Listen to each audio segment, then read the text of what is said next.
के नाम एक निवेदन दिया है और उस निवेदन में ख़ास तौर से उत्तर प्रदेश के अंदर जिस तरह से मुस्लिम नेताओं को और मुस्लिम लीडरों को टारगेट किया जा रहा है उसके विरोध में हमने यहाँ पर लेटर दिया और उसमें स्पेशली मौलाना कलीम सिद्दीकी साहब को जिस तरीके से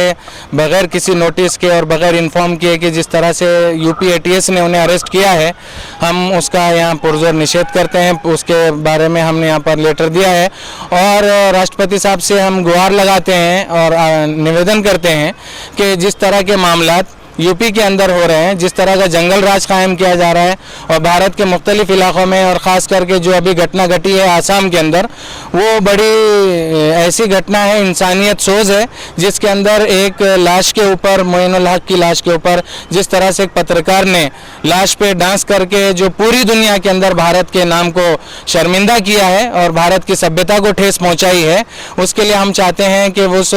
पर कड़ी से कड़ी उसकी कार्रवाई हो और जो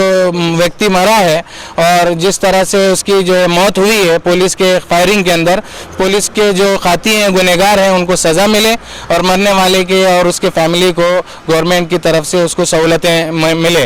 और ख़ास तौर से इसमें जिस तरह से मौलाना सज्जाद नोमानी साहब हैं और इसी तरह संसद रत्न बैरिस्टर ओवैसी साहब हैं, उनके घर पे भी जो हमला हुआ और इसी तरीके से जो आज़म खान साहब का जो हशर हुआ है यूपी के मुस्लिम नेता का, हम ये समझ रहे हैं कि कहीं ना कहीं ये एक जो साजिश के तहत हो रहा है। इस तरह के जो वाक़यात हो रहे हैं इससे पूरी दुनिया में भारत के कानून की, भारत के लॉ एंड ऑर्डर का मजाक उड़ाया जा रहा है। कि मौलाना कलीम सिद्दीकी साहब को जो बग़ैर किसी इत्तला के यूपी ATS ने जो गिरफ़्तार किया है, हम उसकी पुरज़ोर लफ्ज़ों में निंदा करते हैं और हम कहते हैं कि ये